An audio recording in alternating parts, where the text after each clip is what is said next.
오래전 미국 뉴욕시에서 서부 사막 지역의 인디안 지도자를 초청한 적이 있습니다.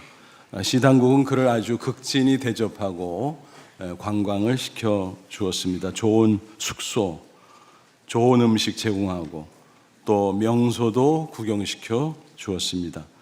방문 기간이 거의 끝날 무렵 안내원이 그에게 물었습니다. 뉴욕에서 가장 인상적인 게 무엇이었나요? 그러자 그는 수도를 틀면서 이렇게 대답을 했습니다. 바로 이겁니다. 마시고 싶을 때 언제라도 마실 수 있는 수돗물. 의외죠. 으리으리한 빌딩, 자동차, 사람들이 입고 있는 화려한 의상도 아니고 수돗물이 가장 인상적이었다는 것입니다. 사막지대에 살면서 갈증과 싸우고 고단한 삶을 사는 게 얼마나 힘들었으면 그런 말을 했을까 싶습니다. 오늘 성경 본문은 바로 그런 사람이 입장에서 생각해 볼 때 이해가 잘 될 줄 압니다. 본문의 배경 이스라엘의 팔레스타인 지역이죠. 무척 덥습니다. 또 갈증도 심합니다. 1년 내내 비가 거의 오질 않아요. 겨우 두어 번 오는데 조금씩 옵니다. 그래서 성경 보면 이른 비와 늦은 비 그런 표현이 있죠. 그게 두 번 그 정도 비를 내린다는 겁니다. 그때 내리지 않으면 농사를 망치는 겁니다. 그러니까 얼마나 그 비가 귀한가 알 수 있겠죠. 이러다 보니까 물이 부족해서 힘들죠. 이런 분위기 가운데 초막절이 되어서 예수님께서 성전에서 주신 말씀이 오늘 본문에 기록이 되어 있습니다. 초막절을 장막절이라고 부르기도 하고 혹은 수장절 그렇게 부르기도 합니다. 이런 명칭들을 보면 그 절기의 의미가 뭔가 하는 것을 추측할 수 있습니다. 초막절 혹은 장막절, 텐트라는 뜻이 들어있죠. 그래서 이 명칭은 이스라엘 백성이 광야 생활을 했던 것을 기념하는 절기입니다. 그래서 옛 조상이 했던 대로 초막절이 되면 모든 식구가 밖에 나가서 텐트를 치고 야영하면서 광야 생활을 체험합니다. 수장절이라는 것은 어떤 명칭인가요? 저장한다는 뜻이 있죠. 그래서 추수하고 농산물을 저장한 후에 감사하는 절기라는 사실을 암시하고 있습니다. 이 초막절은 7일 동안 지속이 돼요. 그때 수많은 인파가 모여듭니다. 특별히 마지막 날이 큰 날입니다. 이 절기 중에는 제사장이 매일마다 백성을 인솔해서 실로암 연못가로 갑니다. 금 항아리에 물을 잔뜩 떠옵니다. 그리고는 제단에 쏟아 붓는 의식을 거행하죠. 광야 생활 가운데 조상들에게 하나님이 반석을 깨뜨려 물을 주신 것, 그것을 기억하며 찬양합니다. 또 지난 한 해도 비를 내려주셔서 무사히 농사를 지었습니다. 그 고백을 하면서 하나님께 감사하는 겁니다. 동시에 내년에도 비를 꼭 내려주세요. 부탁하고 기원하는 의미도 담겨져 있습니다. 이렇게 볼 때 초막절과 물의 관계 밀접하구나 하는 것을 알 수 있겠죠. 예수님께서는 이 초막절 마지막 날 큰 날에 제사장들이 물을 떠다 붓는 제단 바로 옆에서 말씀하셨습니다. 그러니까 실로암에 보잘것없는 그 물, 물리적인 물이죠. 그것과 예수님께서 말씀하시는 생수회가, 이거는 신령한 생수입니다. 그 대조가 얼마나 강렬했을까 짐작할 수 있을 것입니다. 이 말씀 속에서 우리는 먼저 해소할 수 없는 인간의 갈증을 생각해 볼 수가 있습니다. 육신의 갈증도 심각하지만 영적인 갈증은 더더욱 심각하죠. 왜 그럴까요? 육신의 갈증은 쉽게 느낄 수가 있습니다. 그러다 보니까 해소하는 방법도 비교적 쉽게 찾아낼 수 있어요. 예를 들어 목마르면 물을 찾으면 되잖아요. 청량음료를 찾으면 되잖아요. 반면에 영적인 갈증은 잘 느끼지를 못합니다. 육신은 겉으로 보이고 감각으로 느끼지만 영혼은 잘 보이지 않고 또 육체적인 감각으로는 전혀 느낄 수가 없습니다. 그러다 보니까 육신의 갈증과 영적인 갈증을 혼동하기 쉽습니다. 그러다가 엉뚱하게 헛다리를 짚고 육신적으로 그 갈증을 해소하려고 접근하는 경우가 있습니다. 결국 영적인 갈증을 해소하지도 못한 채 계속 방황할 수밖에 없게 되는 것입니다. 이 영적인 갈증을 모르는 채 자꾸 육신적인 것만 가지고 해소하려 했던 인물 중에 대표적인 사람이 누굴까? 솔로몬입니다. 솔로몬. 그는 다윗 왕의 아들로 태어났고 자신도 왕이 됐죠. 왕 중에서도 가장 화려한 왕이었습니다. 세상의 육신적인 것과 물질적인 것 최고로 소유하고 모든 일들을 경험해 본 사람입니다. 비유하면 인생 사관왕이에요. 재물, 권세, 명예, 쾌락, 모든 세상의 분야에서 최고였다는 것입니다. 갖고 싶은 거 다 가져봤어요. 하고 싶은 거 다 해봤어요. 여러분, 그런 인생 어디 쉽겠습니까? 정말 희귀한 케이스죠. 그럼에도 솔로몬은 전도서에서 뭐라고 고백하죠? 말년에 지나온 인생을 회고하면서 이렇게 고백합니다. 전도서 1장 2절.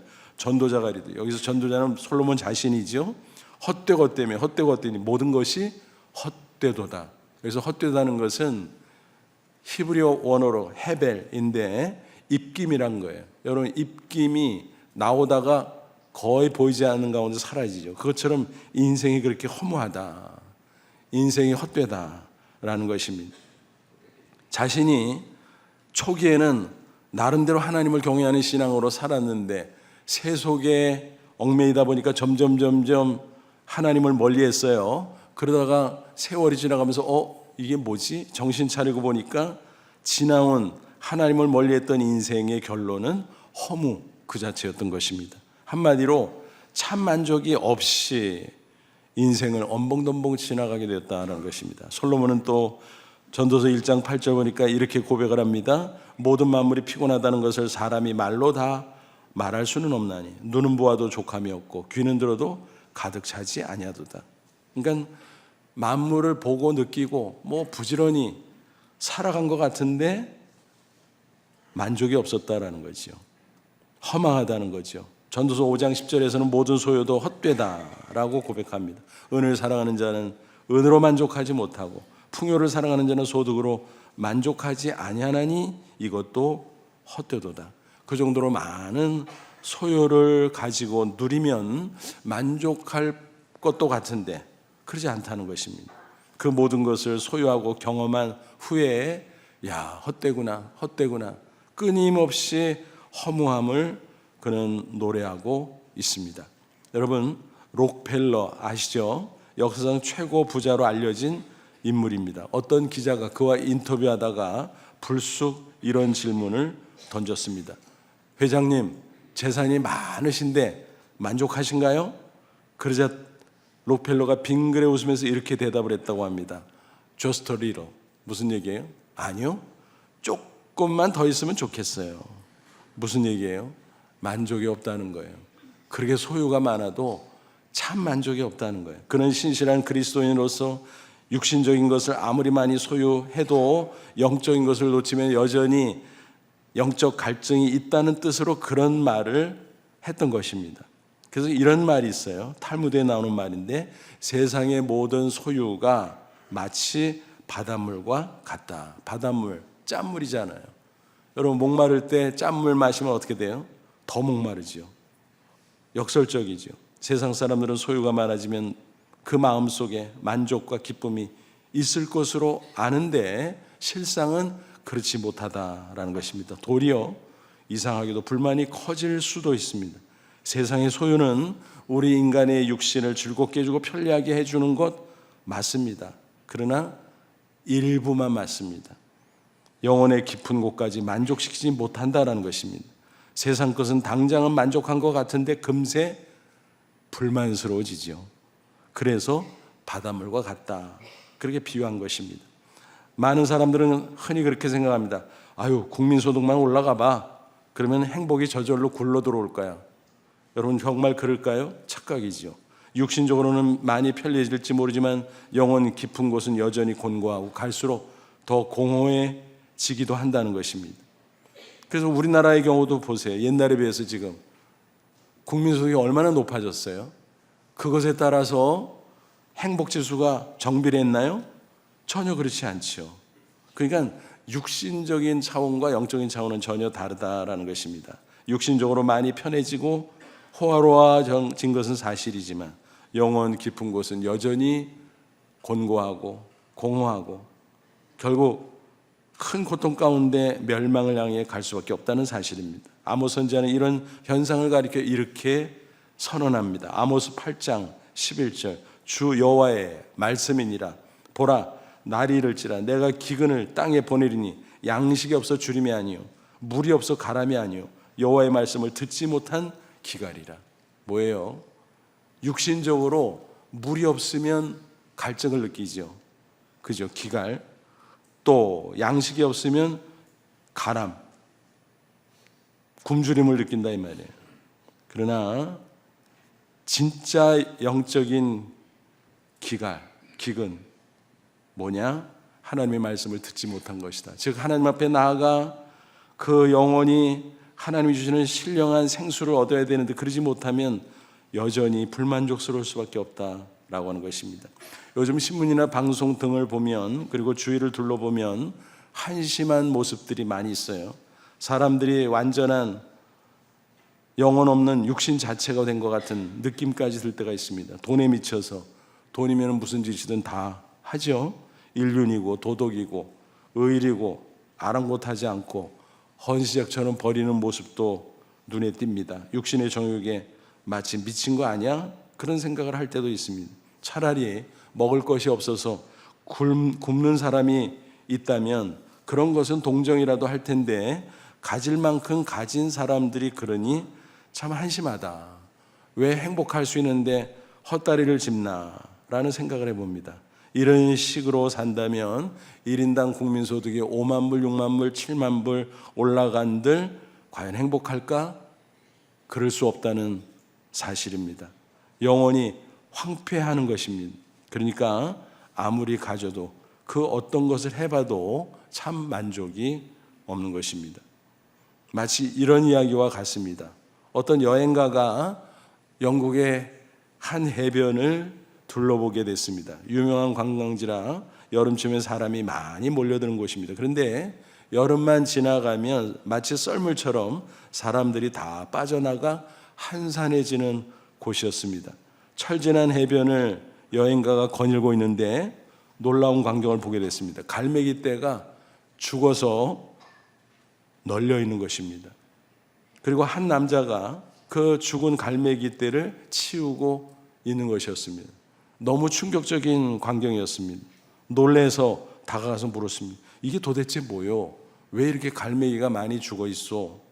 그러자 설명을 해줍니다. 여름에 수많은 인파가 몰려와서 빵이나 과자나 사람 먹는 것을 던져주었다는 것입니다. 그런 것을 넙죽넙죽 받아 먹다 보니까 입맛이 변해서 자기들이 평소에 먹던 자연산 먹이는 이제는 거들떠보지 않게 됐다는 거예요. 그런데 관광객들이 여름이 지나면 빠져버리잖아요. 더 이상 그 먹이를 줄 사람이 없어지잖아요. 그러면은 입맛은 이미 변했고 먹을 게 없는 거지요. 그래서 굶어 죽고 만다는 희한한 이야기였습니다. 여러분, 어쩌면 현대인들의 모습이 이와 같은 것인지도 모르겠습니다. 물론 인간이 육신을 가지고 있으니까 기본적인 욕구를 채워야 되죠.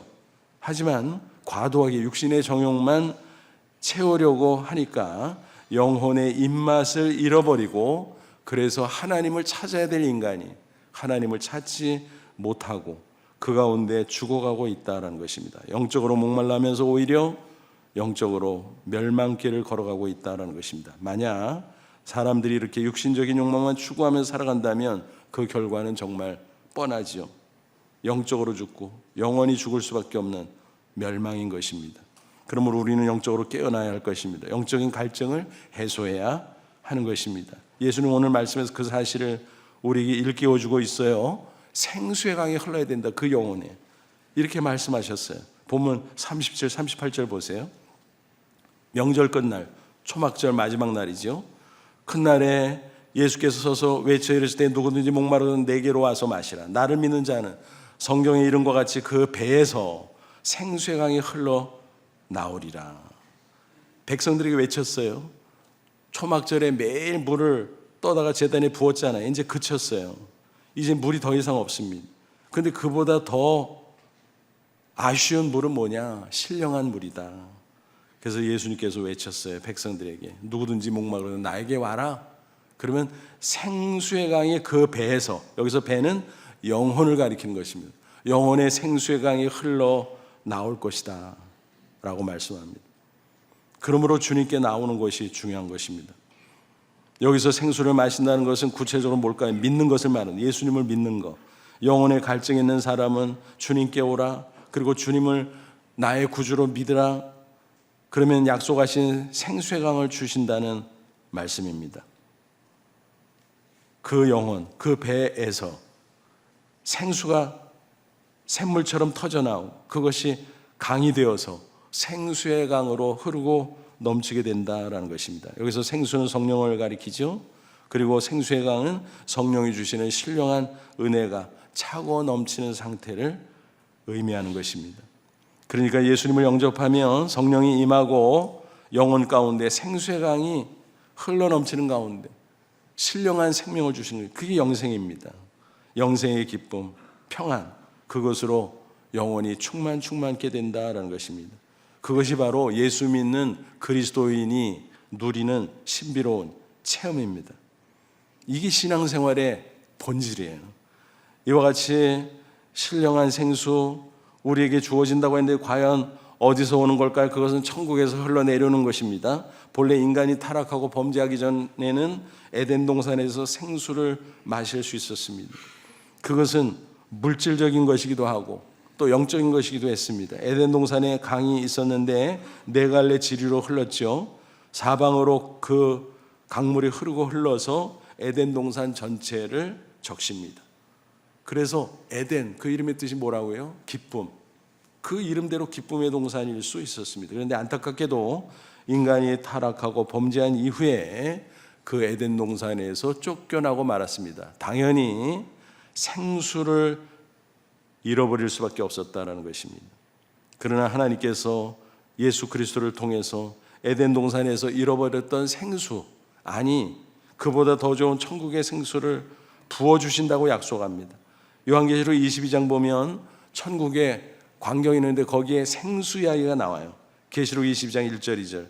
또 그가 수정같이 맑은 생명수강을 내게 보이니, 생명수의 강이 나오죠.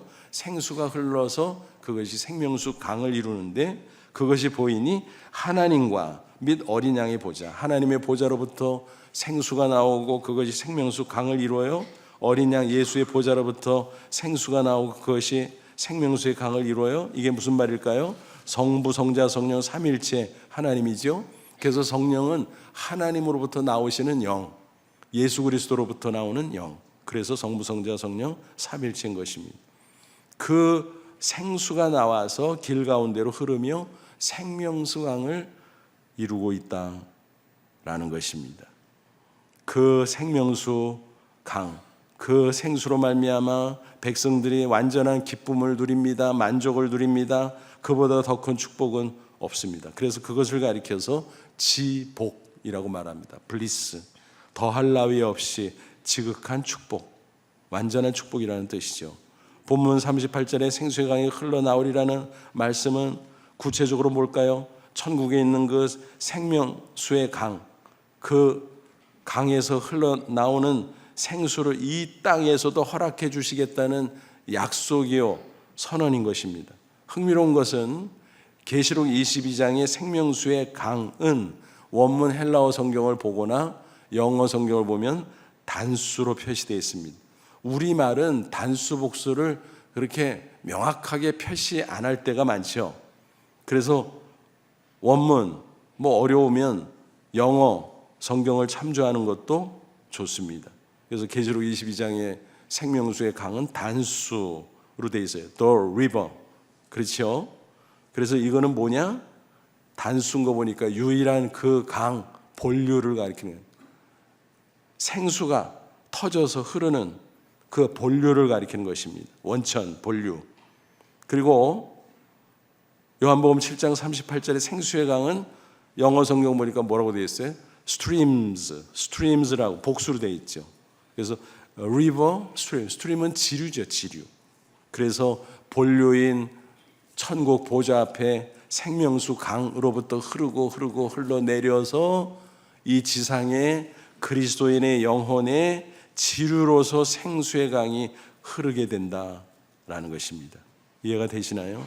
그러니까 천국의 생명수와 이 지상의 그리스도인의 영혼의 생수의 강과 연결이 된다라고 하는 것입니다. 여러분 상상해 보세요. 그것이 연결되어서 영혼이 사막 같았는데 그 가운데 생수의 샘물이 터지고 그것이 흘러서 생수의 강을 이루고 흐르는 광경을 한번 상상해 보십시오. 얼마나 신기하고 얼마나 놀랍고 얼마나 시원하고, 그렇죠? 이 땅에 사는 동안 이처럼 그리스도인은 천국의 생수를 그 영혼 가운데 미리 맛볼 수 있습니다. 그것이 영생의 기쁨입니다. 그렇게 누리다가 저 천국에 들어서 완전한 생명을 누리게 될 것입니다. 그러면 이런 일이 어떻게 가능해졌을까? 예수님 때문에 가능해졌습니다. 구체적으로는 십자가 대속의 은혜 때문에 가능해졌습니다. 39절 보세요. 이는 그를 믿는 자들이 받을 성령을 가리켜 말씀하신 것이다. 그러니까 생수가 뭐냐? 바로 성령을 가리킨다. 생수의 강이 뭐냐? 성령께서 부으시는 그 은혜, 생수의 기쁨, 즉 영생의 기쁨을 가리킨다. 그런 거예요. 풍성함을 가리킨다. 근데 괄호하고 설명이 나와 있어요. 예수께서 아직 영광을 받지 않으셨으므로 성령이 아직 그들에게 계시지 않다. 이게 무슨 말일까요, 여러분? 성령은 하나님의 영이잖아요. 삼위 하나님이잖아요. 하나님이니까 예전부터 계셨네? 맞아요. 창조 때도 계셨고 창조 전에도 영원 전부터 계신 하나님의 영이십니다. 근데 왜 새삼스럽게 강림했다 그래? 성령이 임했다 그래? 그건 뭐냐 하면 역사하시는 방식이 달라졌다라는 거예요. 성령 강림을 기점으로 그 전에는 성령이 외적으로 역사하세요. 그런데 성령 강림 이후에는 어떻게 하기 시작했는가 하면 내적으로 역사합니다. 그 영혼 가운데 부어지고 그 영혼 가운데 생수가 되고 그 영혼 가운데 생수의 강으로 흐르고, 그런 역사하시는 방식이 새롭게 시작이 됐다. 그런 뜻으로 성령 강림이라는 말을 사용하는 것입니다. 성령이 없다가 갑자기 생겼다, 그런 뜻이 아닙니다. 원래 계셨는데 그때를 기점으로, 성령 강림이 기점으로 그런 놀라운 성령 역사가 내적으로 영혼 가운데 나타나게 되었다라고 하는 그런 얘기입니다. 그 성령 강림은 구체적으로 뭐예요? 예수님 십자가에 죽으셨다가 부활하시고 승천하신 이후죠.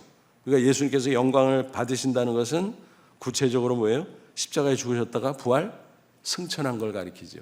그 중에서 물론 핵심은 십자가죠. 그래서 그 십자가 은혜로 말미암아 성령이 믿는 자들에게 임한다. 그게 생수요, 그것이 생수의 강으로 흐르고 넘치게 된다는 것입니다. 이런 사실을 예수님께서 십자가 지시기 전부터 미리 설명해 주신 바가 있습니다. 요한복음 16장 7절 보면 내가 떠나가는 것이 너에게 유익이라. 내가 떠나가지 아니하면 보혜사 성령이 너에게로 오시지 아니할 것이요. 가면, 내가 떠나가면 내가 그를 너에게 보내리니. 무슨 얘기예요?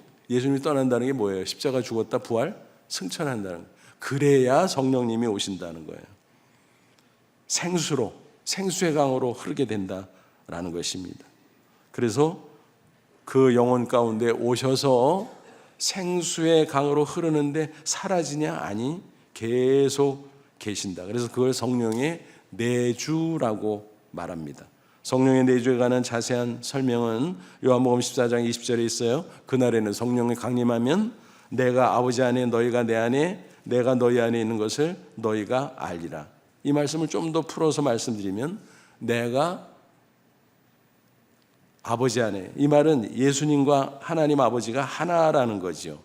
또 성령 안에서 하나이시죠. 삼위일체 하나님 가운데 하나님과 우리의 관계는 어떻게 될까? 내가 하나님 안에, 하나님이 내 안에, 또 내가 예수님 안에, 예수님이 내 안에, 또 내가 성령님 안에, 성령님이 내 안에. 신비로운 이야기죠. 야, 아니 한쪽에서 안에 들어가면 작은 것이 큰 것에 들어가는 거잖아요. 근데 이쪽도 되고 저쪽도 되고, 이게 뭐야? 신령한 거죠. 영적으로 하나님 아버지와 나, 예수님과 나, 성령님과 내가 신비로운 연합을 이루는 것이다. 그게 성령이 내주고 그런 가운데 생수가 흐르고 생명수 강이 되고 그런 것입니다. 여러분, 이처럼 놀라운 성령의 역사를 이루기 위해서 예수님은 이 땅에 인간으로 오셨어요. 그리고 죄 없는 그분이 죄인들을 대신해서 십자가에 피 흘려 죽으셨어요. 그리고 부활하셨습니다. 특별히 십자가에 못 박혔을 때 마지막 죽으시면서 온갖 고통을 다 당하셨습니다. 그 중에서 이 생수와 연관된 것을 생각하면 예수님이 고통 가운데 어떤 고통을 느끼셨어요? 목마름의 고통. 그래서 요한복음 19장 28절 뭐라 그랬어요? 외마디 절규하셨죠. 내가 목마르다. 내가 목마르다. 얼마나 목말랐으면 절규했을까? 사실 예수님은 맘만 먹으면요, 아유, 속된 말로 때려쳐. 그리고 내려가도 돼요. 그러면 고통 안 당해도 돼요. 그러나 끝까지 참으셨어요. 왜? 목마름을 왜? 인간들을 대신해서. 인간들이 영적인 갈증, 그래서 영적으로 죽고 영원히 죽고 영원한 지옥의 고통, 거기서 예수님이 대신 대속의 목마름의 고통을 당함으로 말미암아 믿는 자를 구원해 내셨다라고 하는 것입니다. 그래서 믿는 자의 영혼 가운데 생수가 솟아나고 생명수강으로 흐르고, 그게 바로 십자가 대속의 은혜로 된 것임을 알 수가 있습니다. 여러분, 혹시 패션 오브 크라이스트 그 영화 보신 기억이 나시나요? 20여 년 만에 지난 4월 재개봉이 됐어요. 근데 그 영화가 정말 희한한 영화죠. 기도 많이 하면서 멜 깁슨 감독이 제작한 영화죠.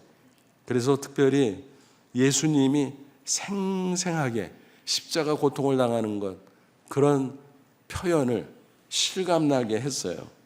그래서 극장에서 영화를 보다가 쇼크를 받고 까무러치고 그런 사람도 굉장히 많았다 그래요. 물론 그것은 쇼크고 좀 아프게 한 거라 좀 뭐하기는 하지만 그만큼 실감나게 표현했다는 거죠. 그만큼 큰 감동을 주는 영화입니다.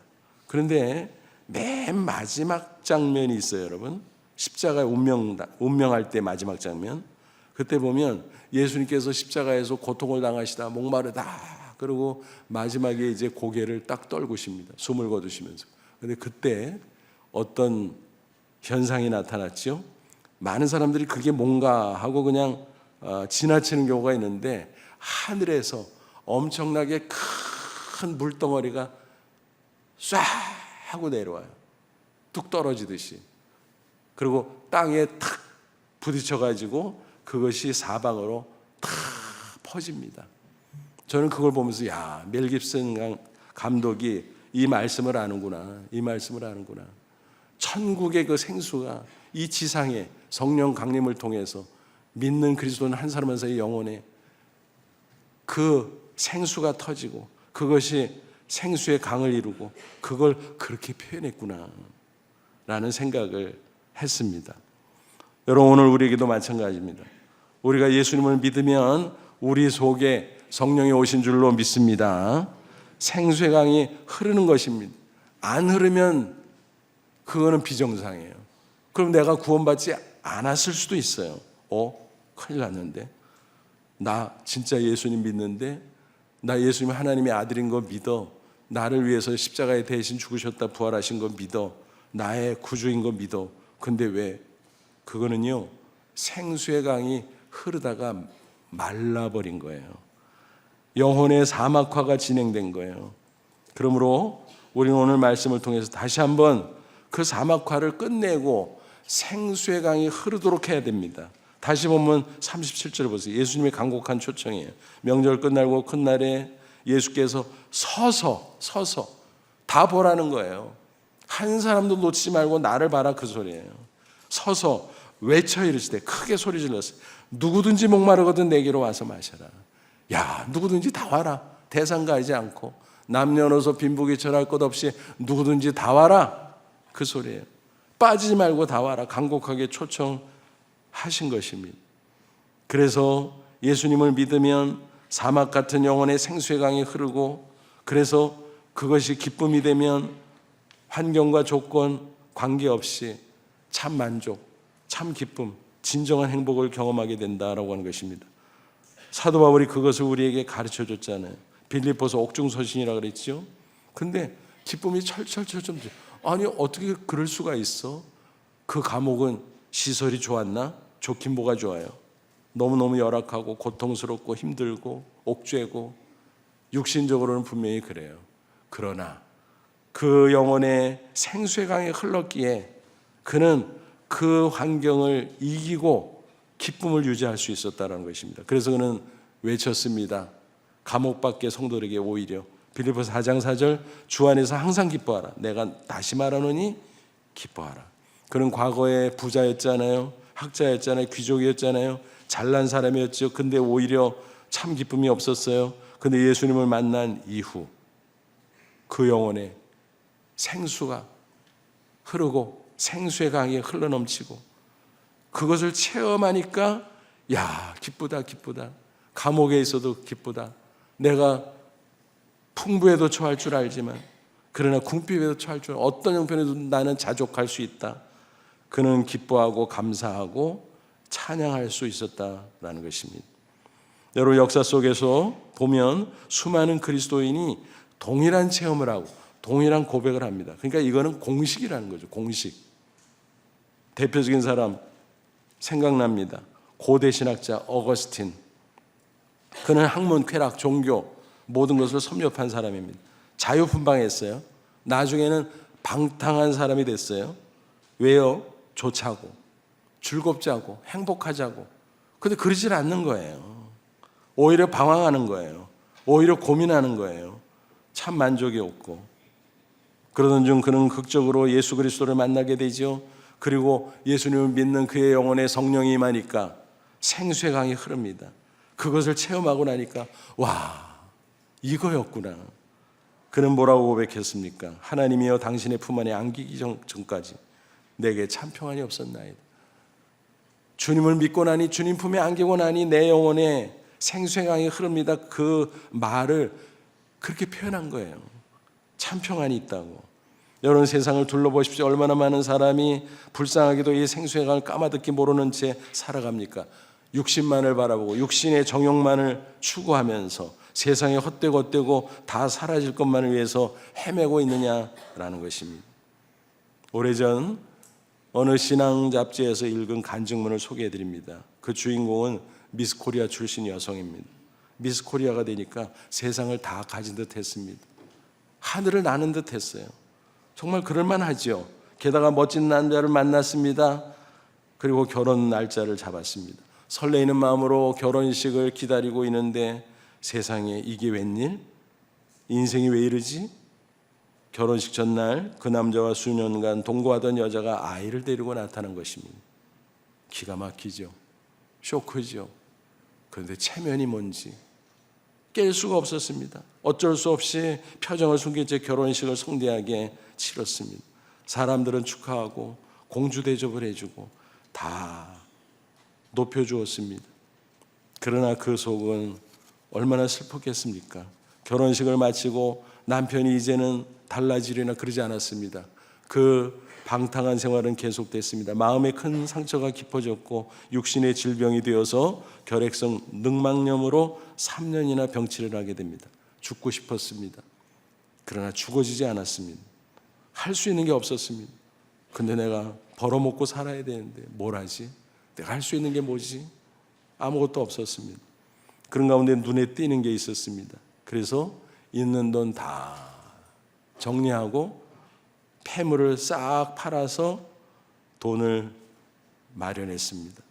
그리고 룸살롱을 차렸습니다. 여자들을 모았습니다. 돈이 많이 벌렸습니다. 야, 돈 버는 게 이렇게 쉬운가? 그래서 물수도 쓰기 시작했습니다. 하고 싶은 거 다 했습니다. 갖고 싶은 거 다 가져봤습니다. 그런데 만족이 없었습니다. 만족이 없는 거예요. 그래도 왜? 육신적으로 살았지 그 영혼의 생수가 흘렀던 것은 아니었기 때문입니다. 그 결말은 빚더미였습니다. 몸도 피폐해지고 마음도 피폐해지고 참담한 현실 앞에 그는 절망할 수밖에 없었어요. 아무런 소망도 없어요. 어떻게 살아가지? 그런데 하나님이 택한 사람이었습니다. 놀라운 섭리 가운데 오랜만에 고등학교 후배를 만나게 된, 너무 친하게 지냈던 고등학교 후배, 너무 반가웠습니다. 그 후배가 말합니다. 언니, 우리 집에 한번 놀러 와. 너무 강권하는 거예요. 그래서 친한 후배라 거절할 수 없어서 그 집을 방문을 하게 됩니다.